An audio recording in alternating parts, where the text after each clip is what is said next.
Hello friends, welcome to the session on software construction essentials.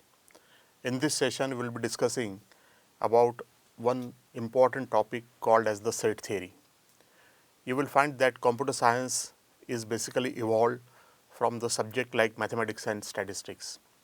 You will find that it is also has an association with the subjects like physics and electronics. So mathematics plays very important role in computer science. Most of the time whenever we write algorithm or whenever we convert these algorithm into programs or whenever we create some logic for solving a problem, then you will find that we require mathematics and statistics. So mathematics plays very important role and set theory is a part of the discrete mathematics. Our computers are the digital machines and digital that will stand for discrete, and therefore the discrete mathematics plays very important role in the subject of computer science. So in this session we will understand what we mean by set, how to define a set, and what are the different properties that are associated with the set, and what are the different types of the set.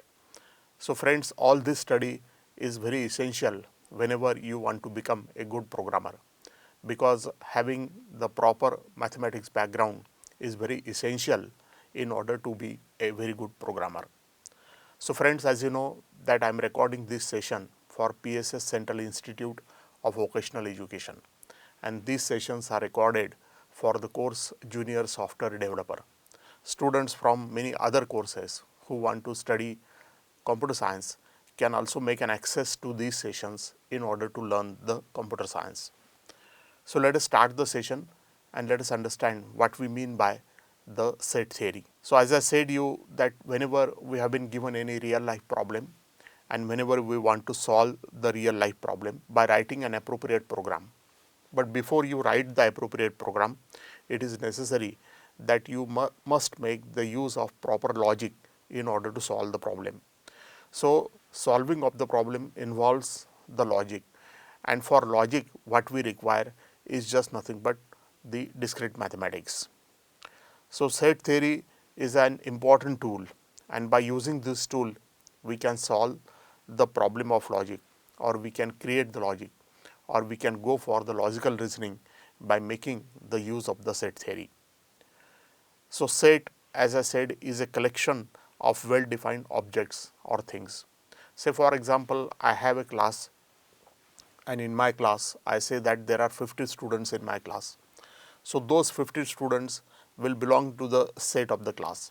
Now if I consider any other student apart from those 50, then you will find that that student will not belong to my class set.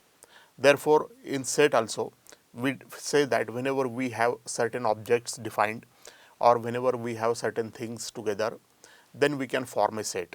So set is just nothing but a collection of well defined objects or things. For example, suppose we have been given a set A where there are the elements such as 2, 4, 6, 8 and 10.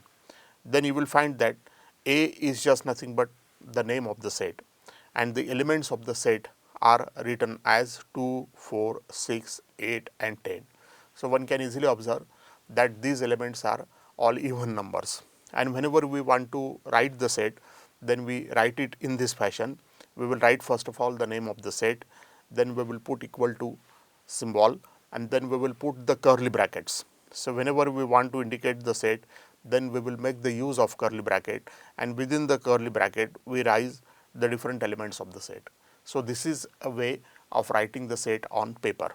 Now let us go for better understanding or in detail understanding of the sets. As I said, the set elements are enclosed in a braces, curly brackets, and the elements of the set need not to be number every time. As I said, there can be numbers, there can be names, or even other symbols can be the elements of the set, and the same element should not be repeated within a set. Say for example, if I write a set consisting of 1, 2, 3 and 1 again, then you will find that this one element is already there and I am repeating it again. So such type of the repeating is not allowed. So you should write the element only once. So the element of the set has to be written only once. Now, we will find that the set allows us to group and describe the data. What is the importance of the set?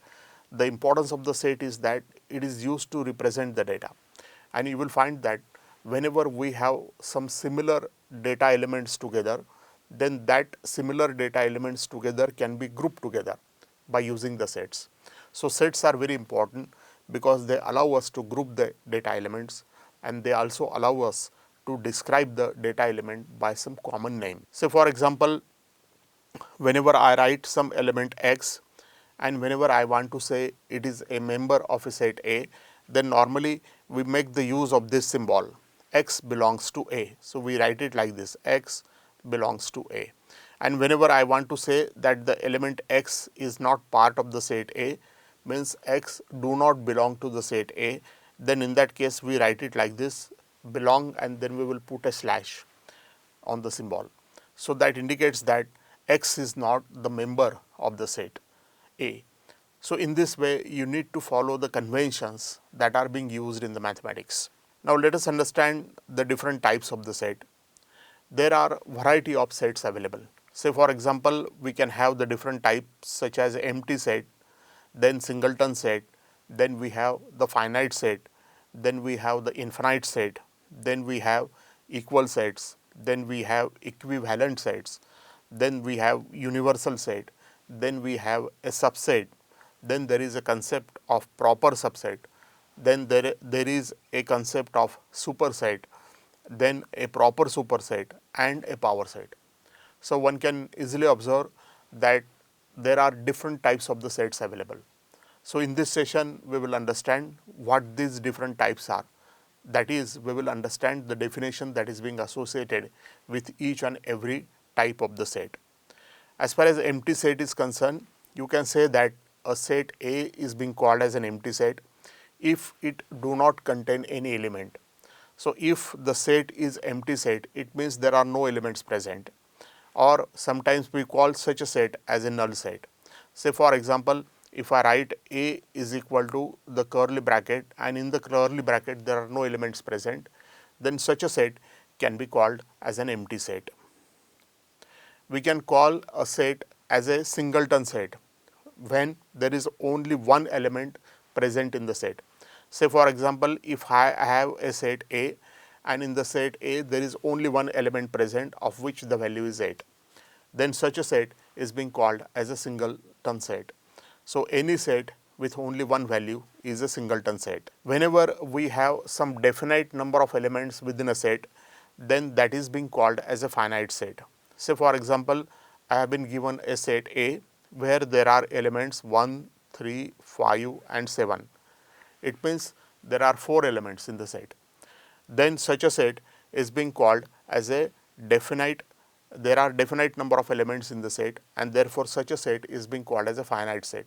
So, when it is possible for us to count the number of elements in the set, then that set can be called as a finite set. Sometimes it is possible that we will have a set where it is not possible to count the number of elements in the set, and such a set can be called as an infinite set. Say for example, if I write the set in such a way that it have the element x where x belongs to the set of natural numbers n and x is greater than 1. So, you will find that this set will consist of the elements such as 1, 2, 3, 4 and dot dot dot dot, because there are infinite number of natural numbers, and therefore such a set is being called as an infinite set. So, if the number of elements are not definite, they cannot be counted, then in that case the set can be called as an infinite set. You will find that many times we require infinite set also, and many times we require the finite set also. There are certain other types of set. Say for example, we can have an equal set. Suppose we have been given two sets. Suppose my first set A is equal to the elements in the curly bracket, I will write 1, 2, 3. There is another set B. In the curly bracket, I will write the elements 2, 1, 3. Now, you will find that the order of the elements is not same, but the elements actually are the same in both the sets, and therefore these sets can be called as an equal sets. So, for the equal set, it is not necessary that the sequence of order should be the same, even if there is a difference in the sequence of order. But if the number of elements are same, then in that case we can call the two sets as the equal sets. There is a concept called equivalent set. So, equal set is different from the equivalent set. If the number of elements in the set is being called as the cardinality. So, if the number of elements of the set A and the B, if they are equal or if they are same, then they can be called as an equivalent set. Say for example, if we have a set A of which the elements are 1, 2 and 3, if I have the another set B of which the elements are 4, 5 and 6, then we can say that these two sets are equivalent. They are equivalent because the number of elements in the set are 3 in both the cases. Observe that the first set consists of the 3 different elements from that of the set B. The first set A consists of 1, 2, 3 and the second set B consists of 4, 5, 6. So, elements are altogether different, but their number is same, and therefore, such set can be called as an equivalent set. We can have a concept of universal set. This concept of universal set is also very useful, and many times in computer science we make the use of it. Whenever we have a set of collection of all the elements in particular context, then that can be called as a universal set. Say for example, if I have a set of all animals on this earth, then that can be called as a universal set. Or if I have a concept of a set of all people living on the earth, then that can be called as a universal set. So, for the universal set, it is necessary that it should contain all the elements in particular context. The context is such as animal or people. There are some other types of the sets also available. For example, one frequently used type of the set is the subset. Say for example, I have been given a set X which is consisting of the elements 1, 2, 3 and 4, and suppose there is another set Y which is consisting of the elements 1 and 2. Then in that case we can say that Y is a subset of X, and whenever we want to write the subset, then normally we make the use of this symbol. So, Y is a subset of X. Now, when we call the subset Y as a subset of X, when all the elements of Y are in X. So, in this example one can easily find that Y is consisting of two elements 1 and 2, and both of these elements are present in the set X, and apart from that there are some other elements in X as well. In such a case, you will call Y as a subset of X.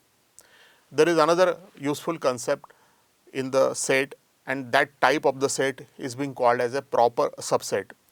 If Y and X are given to you in such a way that X is equal to 1, 2, 3 and 4 and Y is equal to 1 and 2, then you can call Y as a proper subset of X. Now, whenever we call the set as a proper subset, when all the elements of Y are in X and X has at least one element that is not in Y. So, if this condition is being satisfied, that is X will have at least one element that is not in Y, then that can be called as a proper subset, while this condition is not valid for the subset. Now, you will find that there is another concept of set, and that is being called as a superset. Suppose we have been given the two sets X and Y, and X is equal to 1, 2, 3, 4, Y is equal to 1 and 2. Then all the elements of Y are in the set X. Then in that case, we can call X as a superset of Y. So, Y is a subset of X, or Y is a proper subset of X, and X can be called as a superset of Y. So, observe that X is consisting of 4 elements, Y is consisting of only 2 elements, and in that case X becomes the superset of Y. There is another concept called as the proper superset. A set Y is being called as a proper superset of X if all the elements of X are in Y, and Y has at least one element that is not in X. Say for example, if y is equal to 1, 2, 3, 4 and x is equal to 1, 2, then in that case we can say that y is a proper superset of x, because it is consisting of two additional elements which are not in x. There is another definition of a set, and that is being called as a power set. So, power set is the set of all subsets including the empty set and the set itself. So, whenever we have a set of sets where there is a empty set included, there is the set itself included and all the subsets are also included, then that set can be called as a power set. So, thank you friends for viewing the session. Hopefully, you have understood what we mean by set, the definition of the set, and then we have seen the different types of the set. Hopefully, you have understood these concepts, and in later sessions, we will discuss certain operations on the sets. Thank you all for viewing the session.